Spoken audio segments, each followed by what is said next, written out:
life.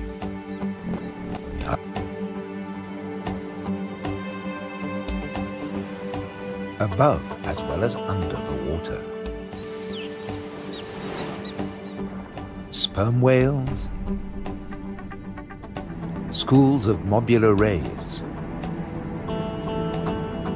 blue sharks find rich feeding grounds in the channels between the islands.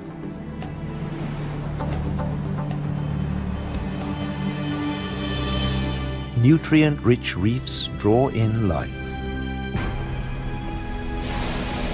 Blue whales seek out tons of krill in ocean depths. Here, around the Azores, Europe's wild islands.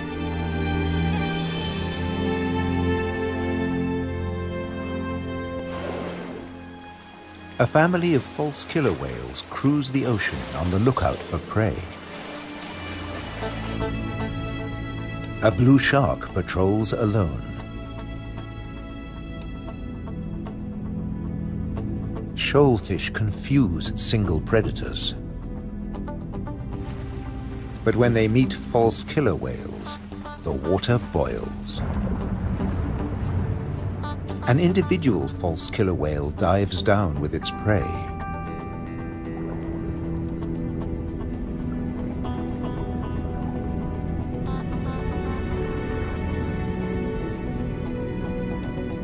A blue shark comes late to the feast, drawn by scent molecules. But this morsel presents a problem.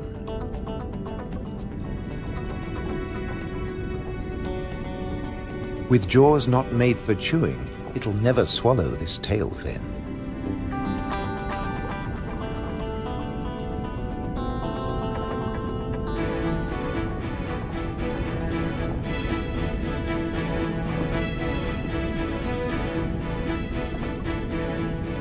Most fish force water through their gills to breathe. This shark can't, so it has to keep moving.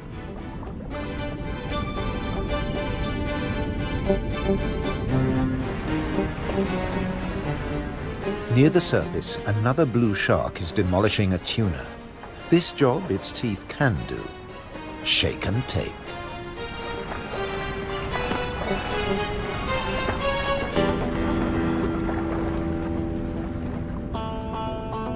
Fragments streaming from its gills float to the surface. A little extra for the seabirds.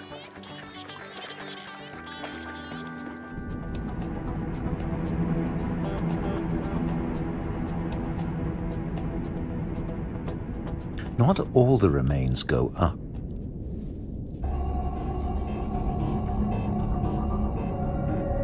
Spread by the current, the scent draws a moray eel from its cave.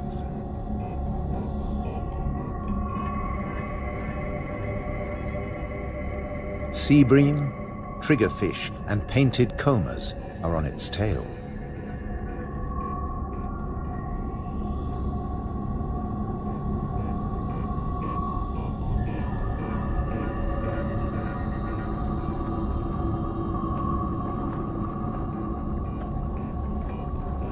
The ocean around the Azores is not short of flesh.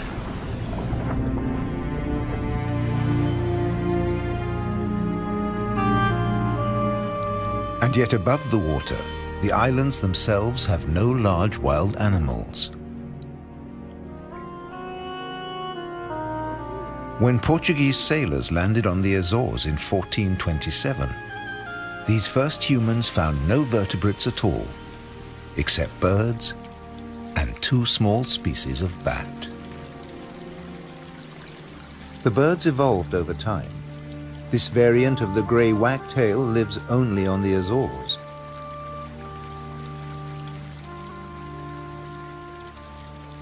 With head feathers a different color from its European relatives. Whole islands have changed too.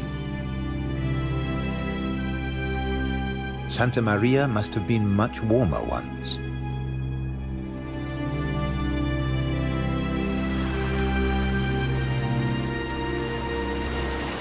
Many of these ocean fossils belong to extinct species that once lived in warmer waters.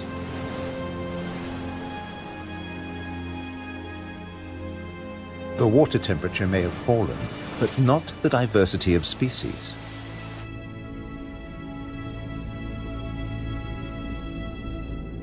After nearly 6 centuries of human habitation, the seas around these volcanic islands are still largely unexplored.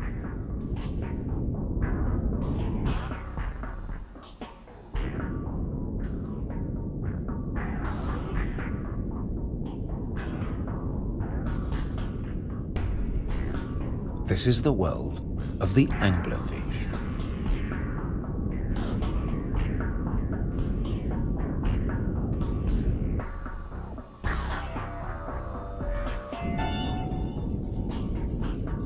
A 1,000 meters down, this pink frogmouth ignores the pressure of 100 kilos per square centimeter. Other deep dwellers are less easy to name.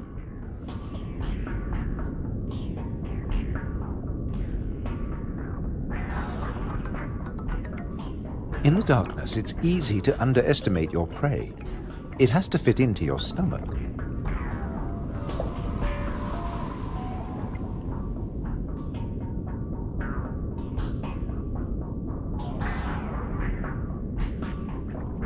The six-gill is one of the largest deep-sea sharks, but at night it swims to the shallows to feed. The spider crab lives in darkness. It has never seen this kind of light. Nor has its coral community. Beyond the scorpionfish and past the deep-sea sponges, there's an unknown world.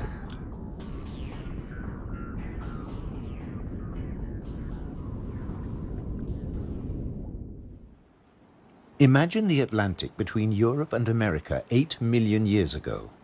Pressure along the mid-Atlantic ridge forces the continental plates apart. Volcanoes pierce the surface on both the Eurasian and the American side. The Azores.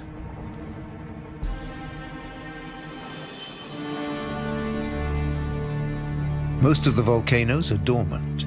Water, not lava, fills their craters.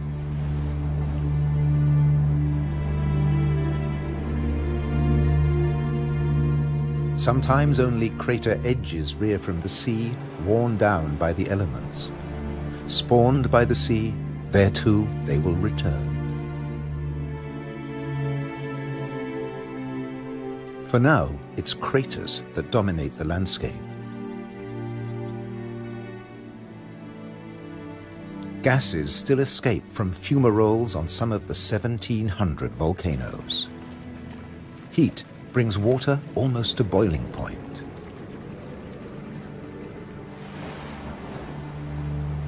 A massive eruption hit Fayal Island 60 years ago.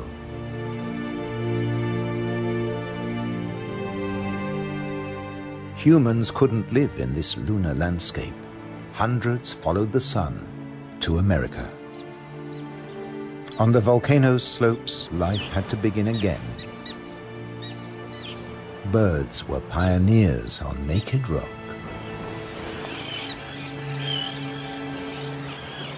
Wind and birds still bring seeds from over the sea. Some come floating in.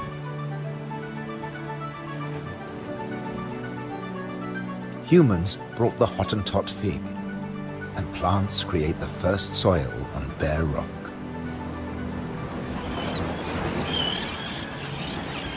An active volcano will destroy life. Dormant or extinct, it can create it, above and below the water. The underwater cliffs of Formigas are the summit of a volcano. Overall, the waters of Europe's wild islands are home to more than 1,500 species. This is the spiny starfish.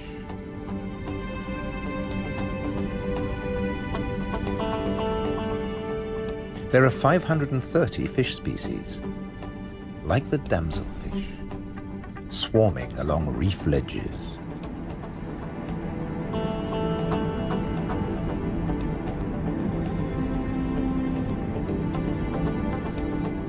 The grouper is a formidable loner. Its giant maws scare off intruders.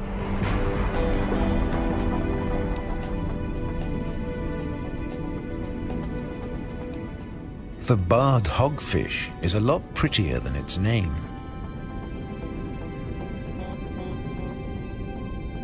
It's a protogynous hermaphrodite like its cousin, the grouper. It starts off female until it reaches a certain length. Then it becomes a male, aggressively defending its territory.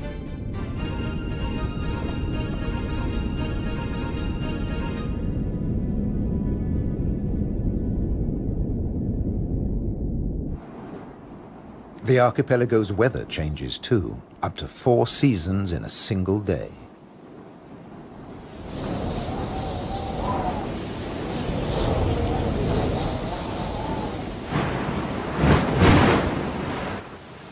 And when the winds blow above, down below, no one is safe. The storm surge tears into the seafloor. But turbulence won't deter European eels from their prey. They're adaptable, living equally happily in salt and in fresh water. This is just swell. Heavy surf stirs up food.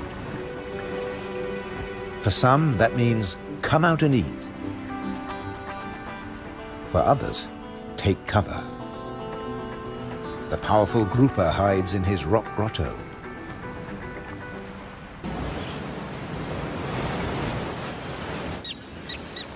In churning waters, it's tough to spot your prey. But the common terns have no choice. The first chicks have hatched, and they're waiting to be fed.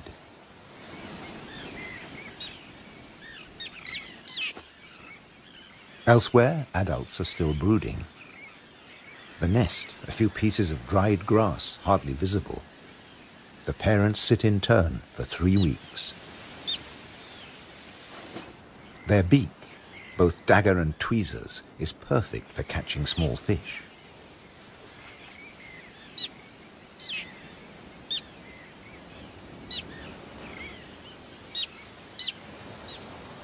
"3,000 pairs breed here.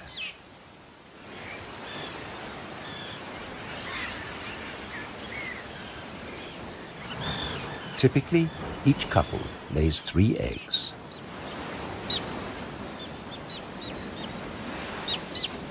The chicks are fed for 4 weeks, till they can fly as well as their parents.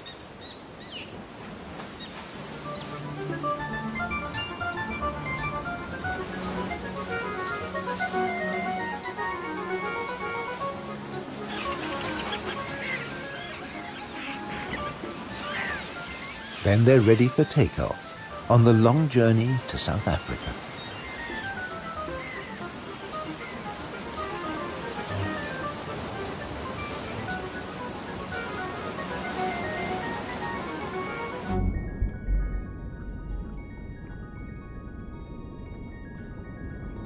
Under the water, survival can depend on staying still, very still, like a wide-eyed flounder.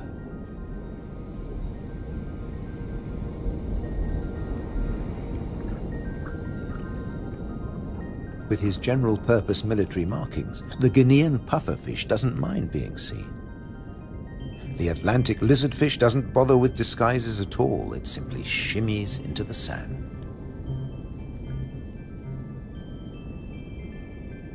This may fool both its prey and its predators. But it won't fool the pufferfish patrol.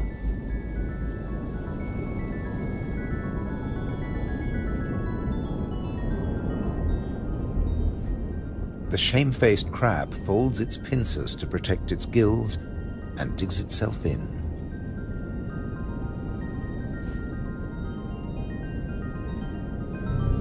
leaving no opening for the plump flatfish.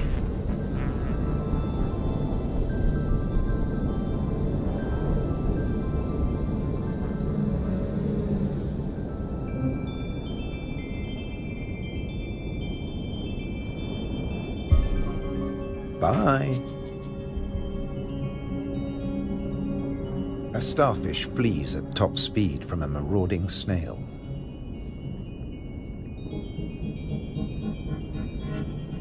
The Triton snail feeds mainly on echinoderms like the purple sea star.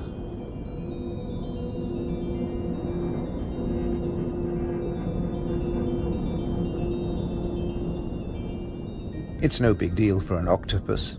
No pickings for it here.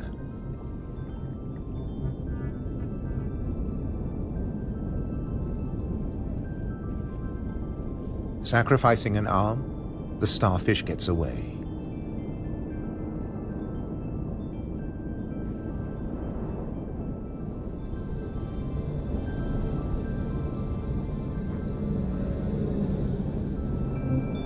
It's escaped with its life, and the limb will grow again. These wild islands in the Atlantic are a freshwater reservoir.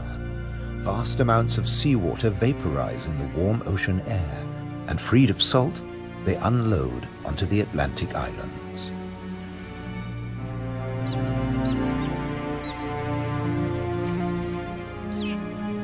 The common tern flies between two worlds, fishing in the sea and in the lakes.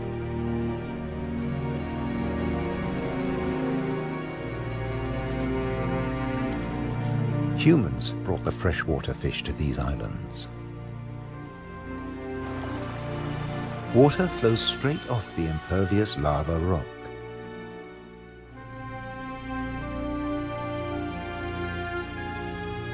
But peat moss sucks up huge quantities of water like a sponge, taking it in through every surface. Deprived of oxygen, the dead parts of the moss never rot. The extremities keep on growing, and the moss colonizes more and more of the bare rock.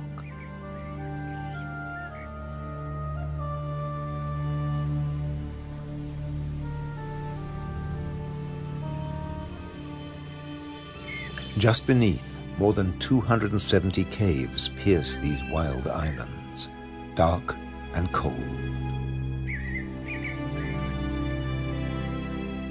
Perfect for isopods, crustaceans that have their breathing organs in their legs. Or for cyanobacteria, a life form that has existed for nearly 4 billion years. Cooling lava drops create amazing shapes. Shark's teeth. It's a hollow, secret world, just waiting to be filled. Past the undersea threshold of the Azores, it's permanent night. Perfect for a nocturnal common stingray.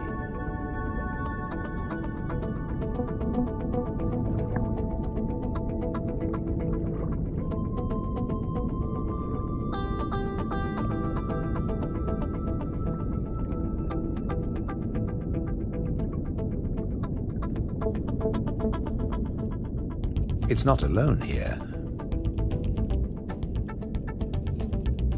Sliding over the cavern walls, unicorn shrimp. In the camera light, combers and scorpionfish snatch at their prey.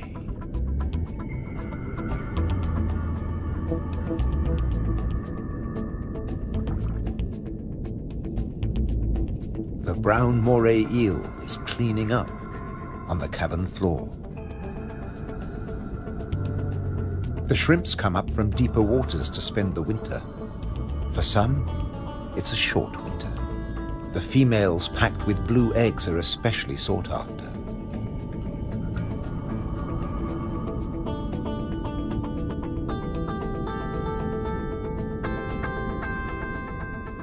The shrimps also live off crustaceans, their own species.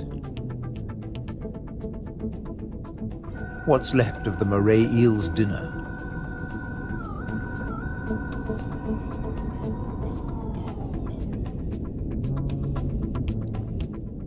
First, eat your neighbor, then take time for a spot of grooming.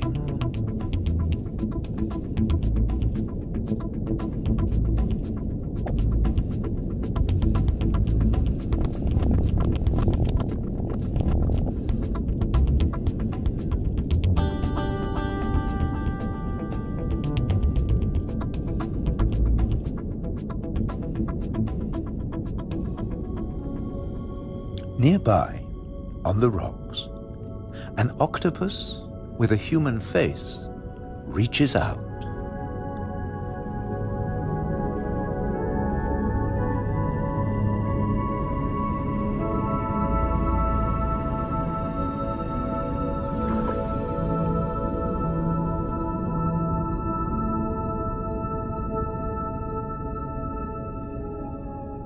The stingray glides back to the ocean.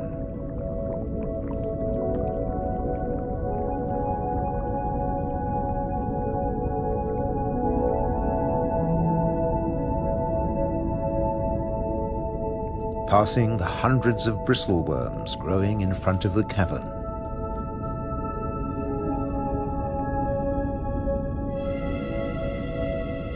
Their tentacles trap particles from the passing current to eat or to construct the tubes they live in.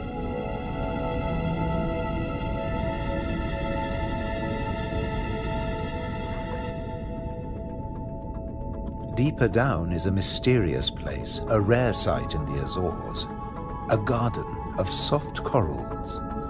They don't make chalk exoskeletons like their tropical cousins.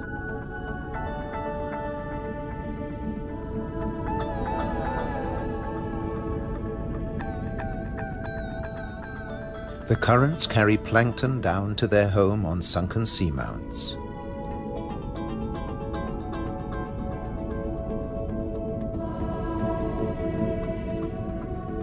The venomous buried anemone is active only at night. During the day, it contracts. Once, scientists couldn't agree whether corals were plants or animals, so they called them anthozoa, flower animals.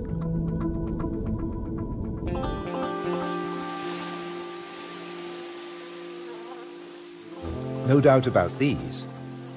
All the flowers on Europe's wild islands arrived from somewhere else. Hydrangeas came from Asia. Natural boundaries between fields. They're a symbol of the Azores.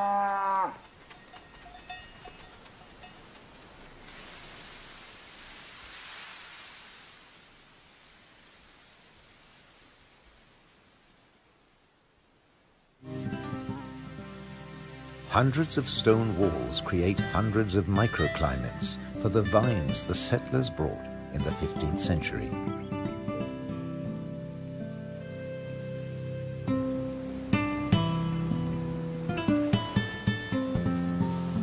"400 years later, the vineyards were abandoned as islanders left for America.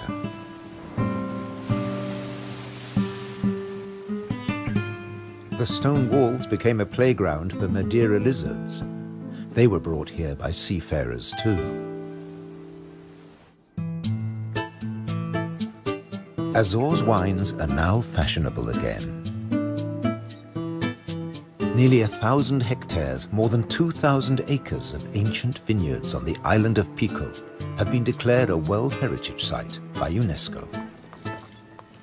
The ruts of ox carts, once the island's only transport. They dragged firewood and building materials for houses and stone walls. And they carried the new wines down to the coast to ship to Europe, but at a cost. Beneath these waters is the strangest, most dangerous place on the Azores.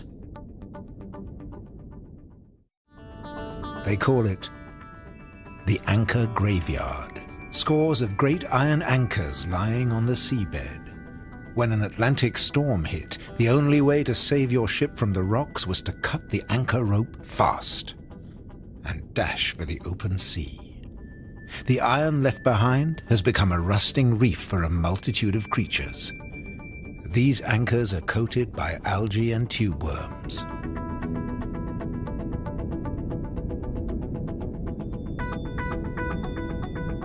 A shark's outline protects hiding fish.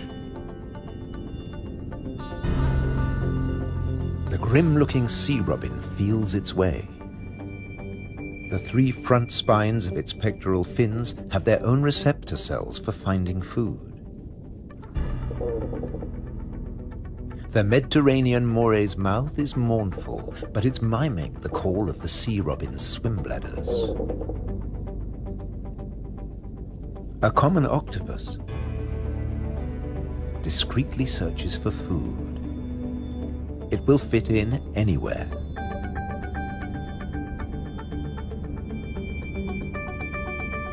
While bearded fireworms clear up the corpses in the anchor graveyard.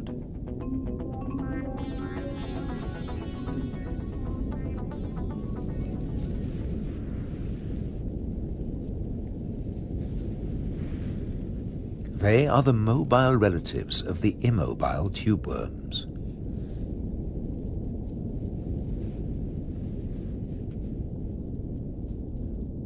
The octopus has found another spot to test its camouflage skills.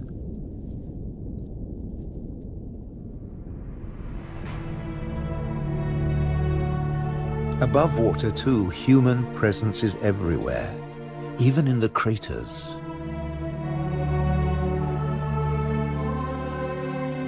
Any straight line means a wall. One that protects the grazing horses and cattle. By keeping the grass short, these domestic animals help the seasonal visitors that have been coming here for thousands of years. The ruddy turnstone digs to find fresh food. Black-bellied plover fly in from Russia on their way to their winter quarters in South America and South Africa.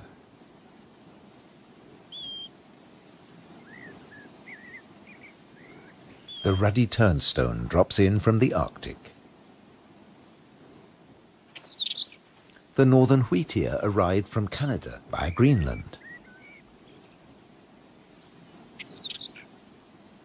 The American pipit drifted in from North America. The blackbird? Well, it's here all year round. It's an endemic variety. The male is darker and glossier than its mainland cousin. Birds have to transport their own weight. A little body can be a big advantage on a long journey. But weight doesn't matter to other migrants. They're supported by water.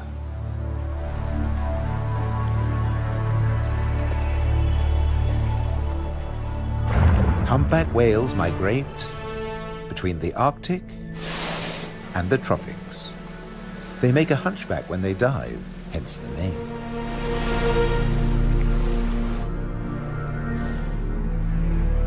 A pod of fin whales, the blue whale's closest relatives, the 2 species can interbreed. They swim back and forth between Arctic and subtropical waters.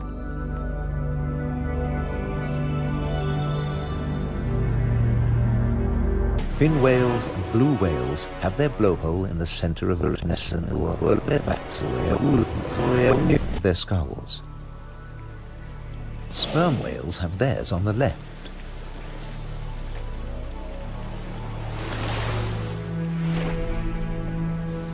Baleen whales spend long periods sieving krill and plankton from the waters of the Azores.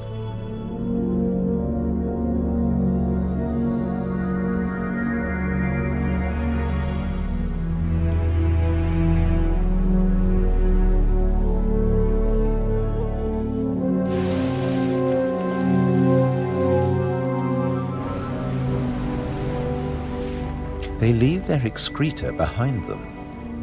It feeds vegetable phytoplankton. Animal plankton eat the phytoplankton, and at the other end of the food chain are fish and the whales themselves. But a great deal of whale food comes from deeper down.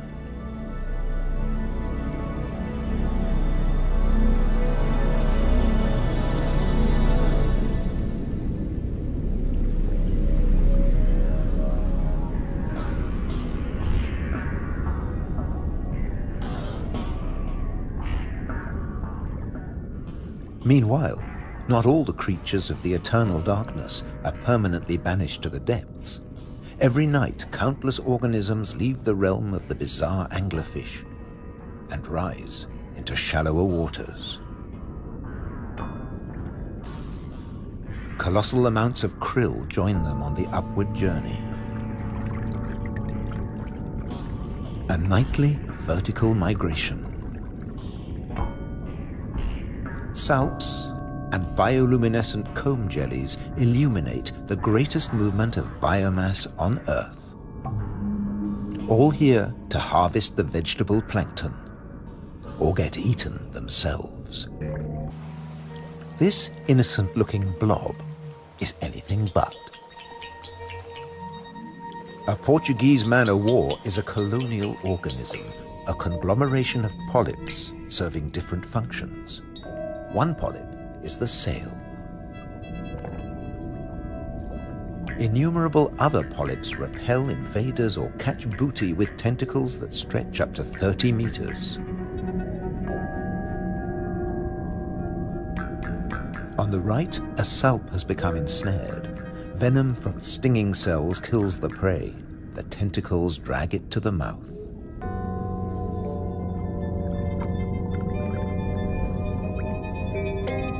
Salps are tunicates or sea squirts, more closely related to us than to jellyfish. Delicate bands of muscle rhythmically contract, pumping water through the salp's body, filtering its food.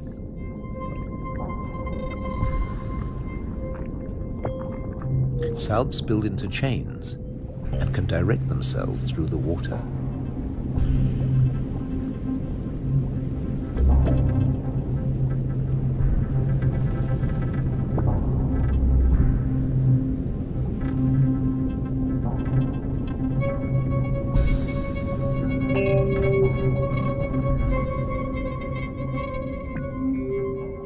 A chain can be up to a meter or longer.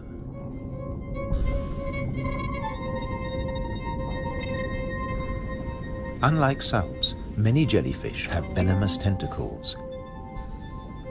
But they too have predators. They're one of the favorite foods of loggerhead sea turtles. On their 5-year journey from the Florida beach where they were born, they swallow innumerable jellyfish immune to the venom. But there's another hitch. Comb jellies have no sting cells, but in the water they look a lot like drifting plastic.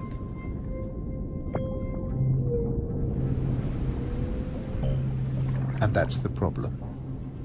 The turtles try to eat plastic, and it kills them.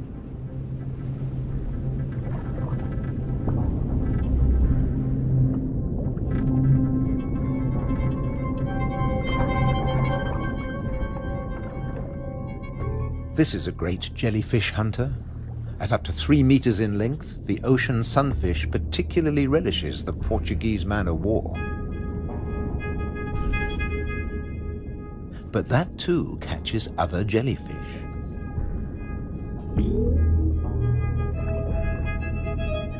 The sunfish can dive. This heaviest of all bony fish tears its prey apart in the depths.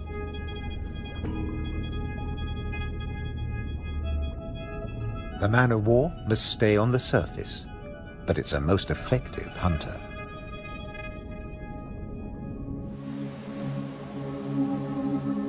The Cory's shearwater also has a successful strategy, at least in its familiar world.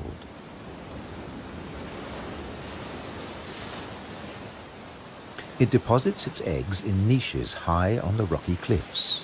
No surf, no high tide can reach its young. But now they face a new danger. Stray cats.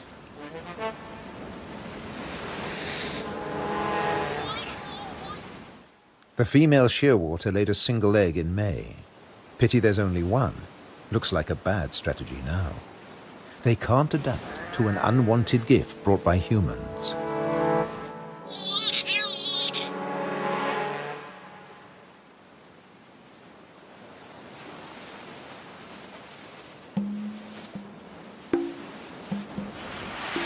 On the island of Corvo, more than 80% of predated chicks are the victims of cats.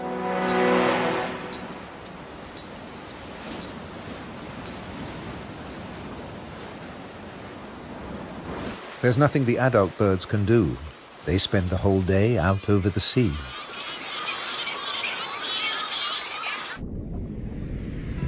By contrast, periphyton, a mix of algae, bacteria and microbes, stay where they grow, ruled by time and tide. Some quickly find a home on flotsam and jetsam. Attached and yet mobile, they drift across the ocean. Goose barnacles fix onto hard surfaces. Their cirri grasp plankton from the water. No matter what it's made of, marine debris attracts life forms.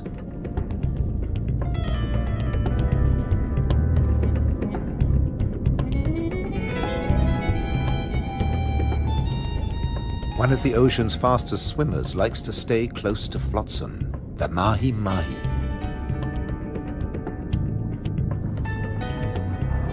Because floats and buoys provide protection in the open sea. Some species may have survived ocean transfer as passengers on floating debris.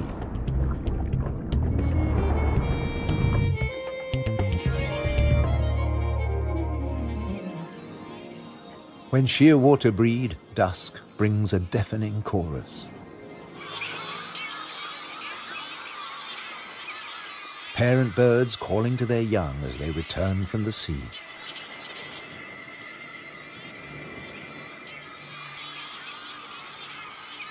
The birds recognize each other's cries. 75% of all the world's shearwaters breed in gigantic colonies on the Azores.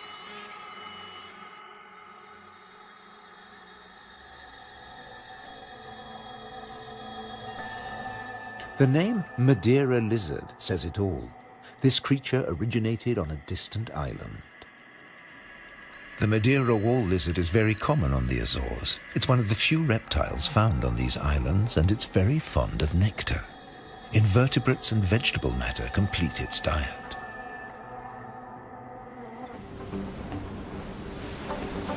Just across the bay is the domain of a giant. This is the whale shark. The world's biggest fish. That's what 12 meters of muscle and cartilage say about the whale shark. Like mobula rays, it's mainly a plankton eater, but also eats crustaceans and small fish.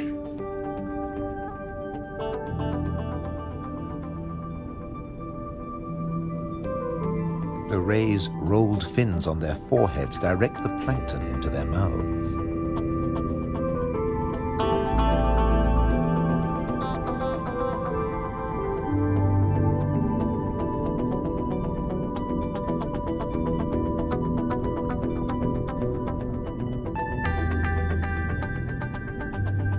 Mobula rays are part of the manta ray family. They cruise in small groups, shadowed by fish using them as cover and picking up their leftovers. Flying in slow motion, the rays dance through the ocean, round the volcanoes.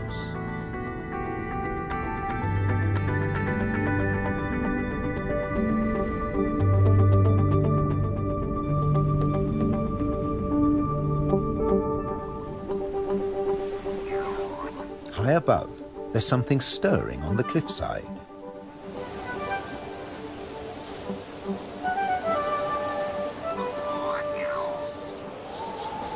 A Cory's shearwater leaves the nest niche for the first time.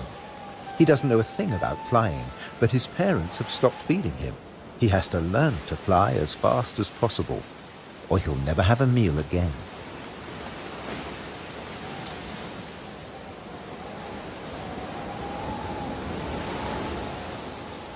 He needs a takeoff point with a fair wind.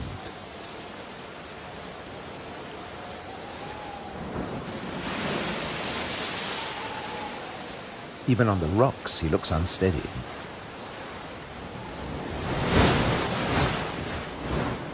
A fellow shearwater learns the difference between flying and falling.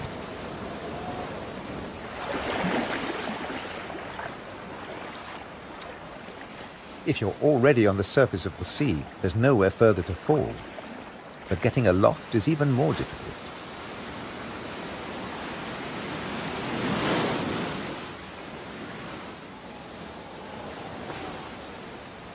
Wings over water. That's the right idea.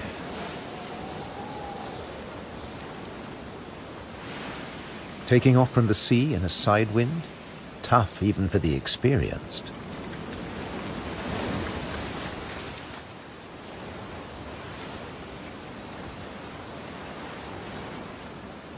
It's now or never. Pluck up your courage. Embrace the wind and off to South America.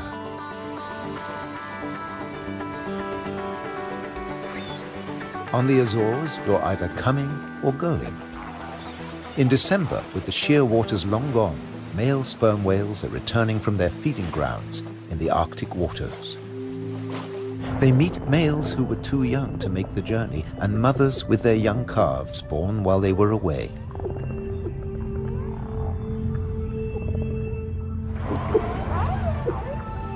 While the mother dives for food, her calf stays on the surface. It'll be 2 years before he dives with the group.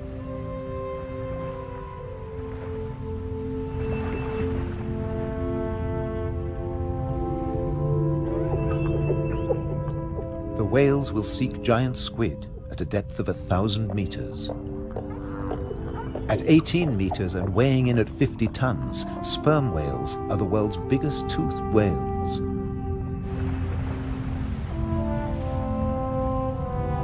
The calf will remain alone for up to an hour, defenseless against a possible attack by killer whales.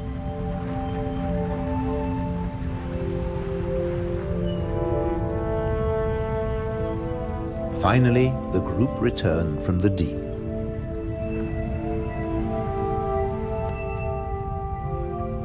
The calf is once more under the protection of its mother. She will feed it for 2 years. During this time, she won't fall pregnant. Now the whales can take their ease, preferably hanging vertically in the water.